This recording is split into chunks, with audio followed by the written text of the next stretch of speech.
Hello, good morning student, कैसे हैं आप लोग। चलिए आज फिर हम लोग कुछ क्वेश्चन कर लेते हैं जो पिछले क्लास में हम लोग पढ़े थे, थ्योरी उसी से संबंधित। पिछले क्लास में हम लोगों ने बायोट-सावर्ट लॉ के एप्लीकेशन पढ़े थे, जिसमें एक थ्योरी पढ़े थे कि वृत्ताकार कुंडली के केंद्र पर चुंबकीय क्षेत्र, और एक दूसरा थ्योरी पढ़े थे सीधे लंबे तार के कारण चुंबकीय क्षेत्र। तो हमने सीधे तार के कारण चुंबकीय क्षेत्र पढ़े, फिर उसको अलग अलग केस में लॉन्ग वायर के कारण, फिर निश्चित वायर मतलब परिमित दूरी के लिए, फिर उसके अति निकट, 2-3 पॉइंट पे हमने चुंबकीय क्षेत्र निकाला। तो अभी फिर हम उसी से संबंधित कुछ क्वेश्चन कर लेते हैं। तो देखिए, एक पहला क्वेश्चन है कि calculate the magnetic field induction at a point distance 1 metre from a long straight wire carrying current 1 ampere. Question कह रहा है कि एक लंबा और लॉन्ग स्ट्रेट वायर बोले लंबा सीधा तार, इससे होकर 1 एम्पियर की धारा प्रवाहित हो रही है, ठीक है। और क्वेश्चन में बोल रहा है कि इससे 1 मीटर की दूरी पर चुंबकीय क्षेत्र क्या होगा, यानी इससे 1 मीटर की दूरी पर मान लीजिए यहाँ पे चुंबकीय क्षेत्र निकालना है। तो आपको याद होगा कि कल हम लोग पढ़े थे लॉन्ग स्ट्रेट वायर, पहले तो हमने स्ट्रेट वायर लिया था सीधे तार, उसके बाद हम लिखे थे अनंत लंबाई के तार के कारण चुंबकीय क्षेत्र, और लिमिट जिसमें लिए थे -π/2 से लेकर +π/2 तक। और उसके लिए जब हम चुंबकीय क्षेत्र का वैल्यू निकाले थे तो आया था μ0/4π2I/r, ये फार्मूला आया था। तो यहाँ पर भी यही क्वेश्चन बोला है long straight wire. Long straight wire बोल दिया था, आप समझ लीजिए कि ये अनंत लंबाई वाले तार की बात हो रही है, ठीक है। हिंदी में अगर क्वेश्चन लिखा हुआ है तो वहाँ पे लिख देगा अति लंबा तार, या फिर लंबे तार भी इंग्लिश में लिखा हुआ है तो लॉन्ग स्ट्रेट वायर लिखा हुआ है, ठीक है। तो इस बात को आप ध्यान रखेंगे। तो क्वेश्चन में कुछ नहीं, एकदम सिंपल सा, बस आपको फार्मूला ध्यान रखना है कि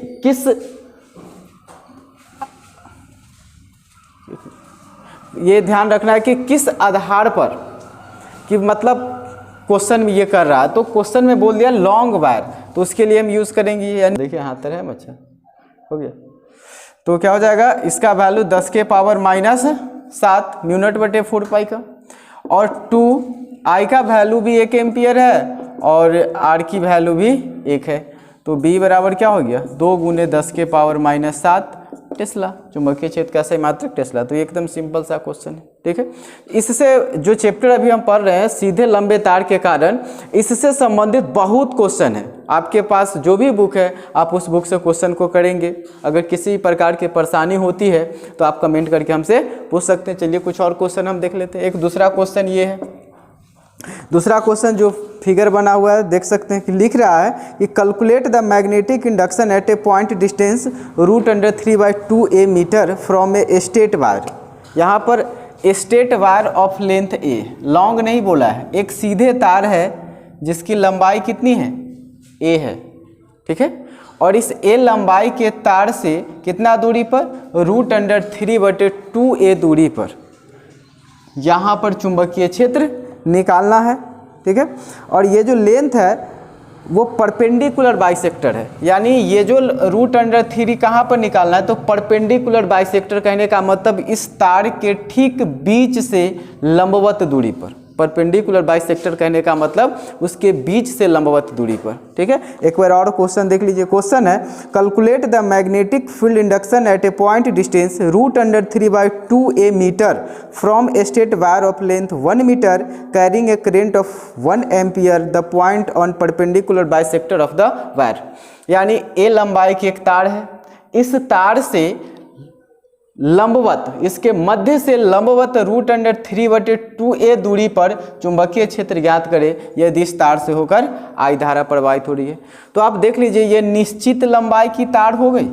और कल जो थ्योरी पढ़े थे हम परिमित दूरी लिए थे, और परिमित दूरी के लिए हम लिखे थे ऊपर वाला को α2 प्लस में और नीचे वाला को माइनस में α1, ठीक है। और उसके लिए जो फार्मूला था वो क्या था, μ0/4πI/r, और था sin α1 + sin α2, ये। तो इसमें α2 को लेते थे ऊपर वाले कोण और α1 को लेते थे नीचे वाले कोण, ये था आपको, जो कि नीचे देख लीजिए -α1 से α2 तक। तो इस क्वेश्चन में आप देख सकते हैं कि i के जगह पर i दिया हुआ है, दूरी भी दिया हुआ है √3/2a, चूँकि आंसर उसी में हमें देना है, a में, इसकी लेंथ a है। अब एंगल हमें निकालना है, तो आपको ये सोचना है थोड़ा सा, आप सोचिए थोड़ा सा कि ये तार की जो लंबाई है वो a है और इसकी जो ये परपेंडिकुलर बाइसेक्टर यानी जो मध्यक की लंबाई है वो √3/2a है। तो आप सोचिए कि जो समबाहु त्रिभुज होता है उस समबाहु त्रिभुज की तीनों भुजा बराबर होती है, उसकी आधार a है तो मान लीजिए ये दोनों भी a ही होंगे, और जब समबाहु त्रिभुज है तो इसकी जो ये मध्यक होती है इसकी लंबाई √3/2a होता है ना।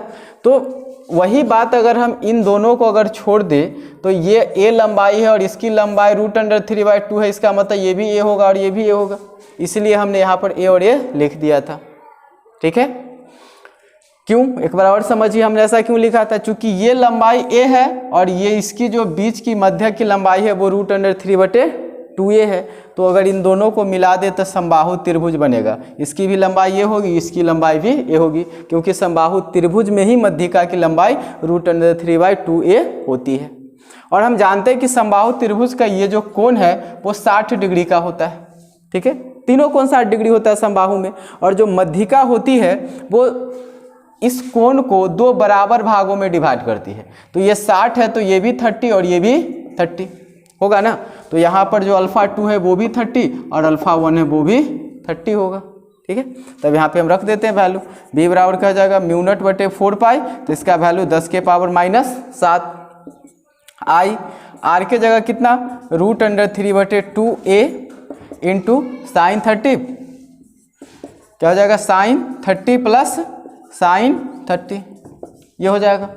तो b बराबर हो जाएगा, इस 2 को हम ऊपर ले लेंगे तो क्या हो जाएगा 10⁻⁷ गुने 2i अपॉन √3a और इंटू, अब sin 30 का वैल्यू 1/2 प्लस ये भी sin 30, इसका वैल्यू भी 1/2 और ये 1/2 प्लस 1/2 क्या 1, तो आंसर क्या आ गया b बराबर आंसर आ गया 2i/√3a गुने 10⁻⁷ टेस्ला, ये हमारा आंसर हो गया। ठीक है, तो आप इस प्रकार का जब भी क्वेश्चन हो तो उसमें एंगल तो दिया हुआ रहेगा।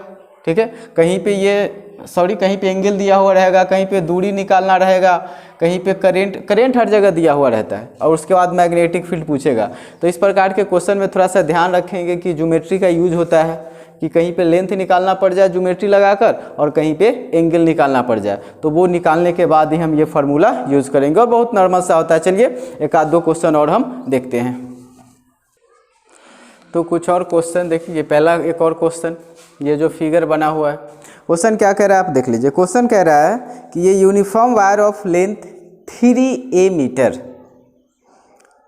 Is bent in form a equilateral triangle, calculate magnetic field induction at one of the vertex of the triangle if a current of 1 ampere is flowing in the wire।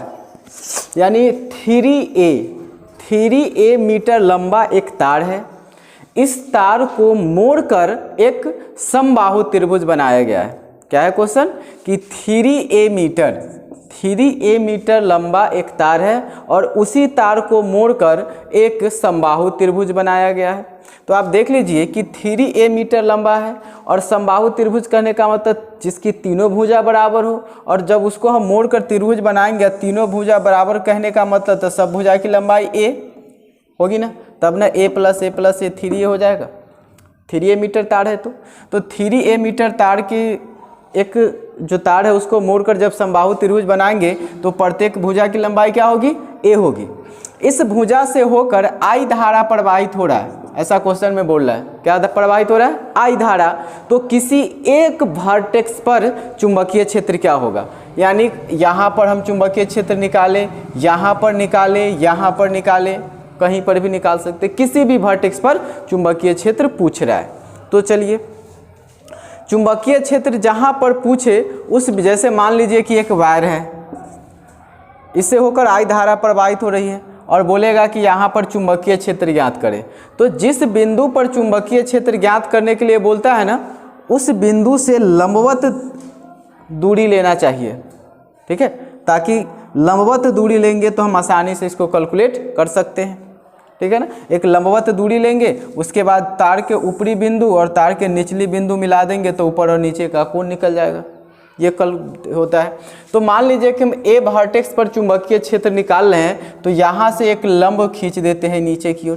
तो लंब खींचेंगे तो ये होगा, जिसको समबाहु त्रिभुज की मध्यिका कहते हैं। और इसकी लंबाई क्या होती है, इसकी लंबाई होती है √3/2a, चूँकि a लंबाई है तो, ठीक है।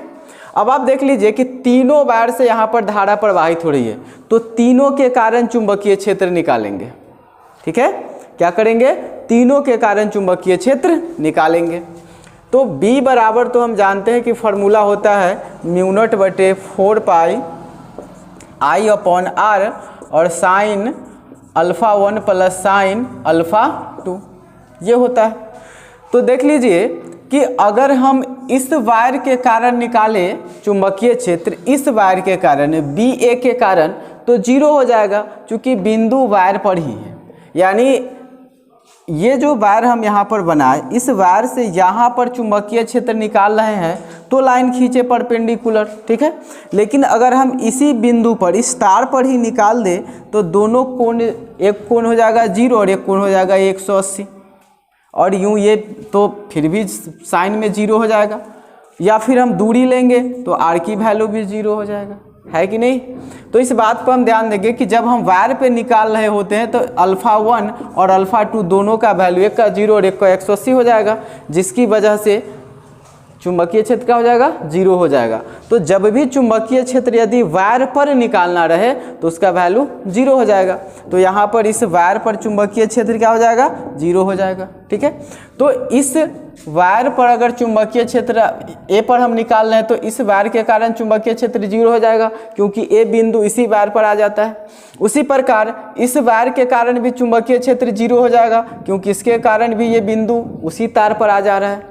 तो चुंबकीय क्षेत्र इस वायर के कारण होगा ना, क्योंकि इसके कारण थोड़ी आता है, यहाँ पर तो ये बन रहा है। तो ये फिर से देख सकते हैं समबाहु त्रिभुज है।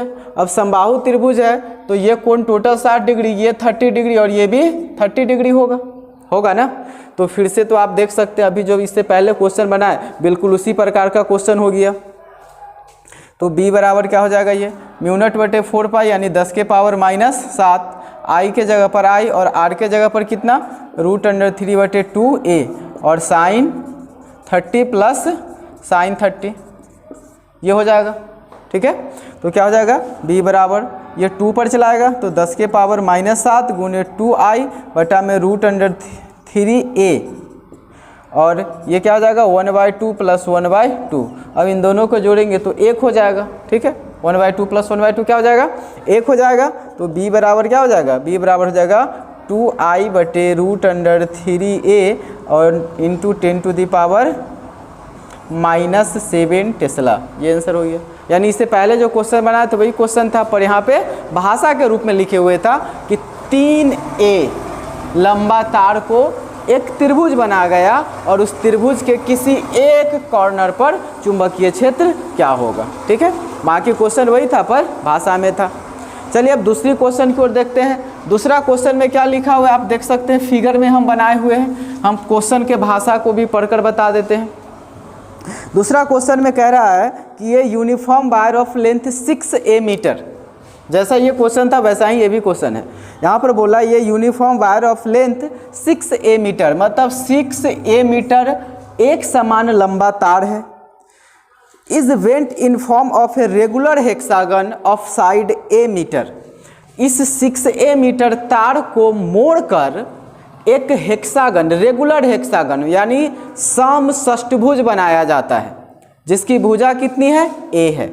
तो समषष्टभुज में 6 गो भुजा होता है, तो 6 गो भुजा में सबकी लंबाई a होगा, क्योंकि रेगुलर हेक्सागन है, समषष्टभुज है और सबकी तब टोटल तार की लंबाई 6 हो गई, जो क्वेश्चन में है कि 6 मीटर लंबा तार है, उसको मोड़कर रेगुलर हेक्सागन बनाया गया यानी समषष्टभुज, तो उसकी भुजा क्या हो गई, a हो गई।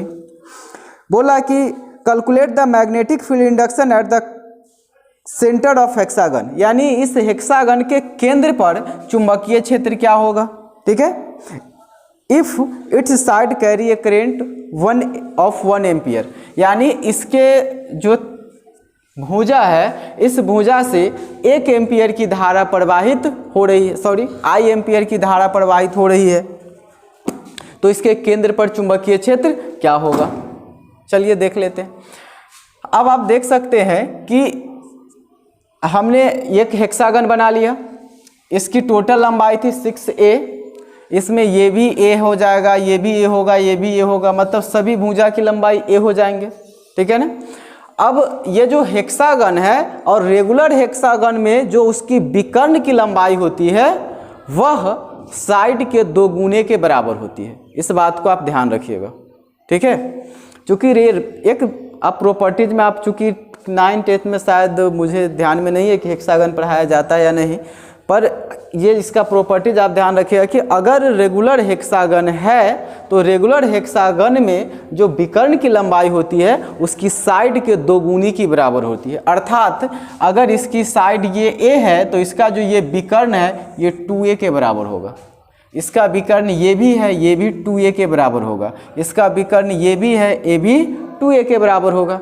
और सब विकर्ण कहाँ पर इंटरसेक्ट कर रहे हैं? तो सब विकर्ण एक दूसरे को उसके केंद्र पर काट रहे हैं, इंटरसेक्ट कर रहे हैं, और जो केंद्र पर काटते हैं वो बराबर 2 भागों में होते हैं। तो ये टोटल 2a है, तो ये भी a हो जाएगा और ये भी a हो जाएगा, ये भी a हो जाएगा और ये भी a हो जाएगा, ठीक है। तो आप यहाँ पर देख सकते हैं कि जब ये एक हेक्सागन है और इस हेक्सागन को अगर हम विकर्ण जब बीच में खींच दिए तो 6 गो समबाहु त्रिभुज बन गया। फिर से एक बार इसका प्रॉपर्टीज, अभी फिजिक्स नहीं पढ़ा रहा हूँ मैं, अभी आपको हेक्सागन का प्रॉपर्टीज मैं बता रहा हूँ, मैथ है ये, कि ये एक रेगुलर हेक्सागन है, समषष्टभुज है, और समषष्टभुज का विकर्ण क्या होता है? समषष्टभुज का विकर्ण उसकी भुजा की 2 गुनी होती है, तो ये 2a हो गया यहाँ से यहाँ तक। और जो विकर्ण होते हैं वो केंद्र पर एक दूसरे को इंटरसेक्ट करते हैं, मतलब बराबर 2 भागों में डिवाइड करते हैं, तो ये भी a हो जाएंगे और ये भी a हो जाएंगे। तो जब हम सभी विकर्ण खींच देंगे तो ये 6 गो समबाहु त्रिभुज बन गए। कितने समबाहु त्रिभुज बन गए? 6। अब 6 समबाहु त्रिभुज बन गए और हमें केंद्र पर निकालना है। तो आप जानते हैं कि जब हम केंद्र पर कहीं पर भी चुंबकीय क्षेत्र निकाले तो वहाँ से वायर पर लंबवत दूरी खींच ले, तो ये लंबवत दूरी खींच लेंगे। अब ये भी a है, ये भी a है और ये समबाहु त्रिभुज है, तो ये तो मध्यिका हो गई, और मध्यिका की लंबाई होती है √3/2a, तो ये दूरी हो गई √3/2a।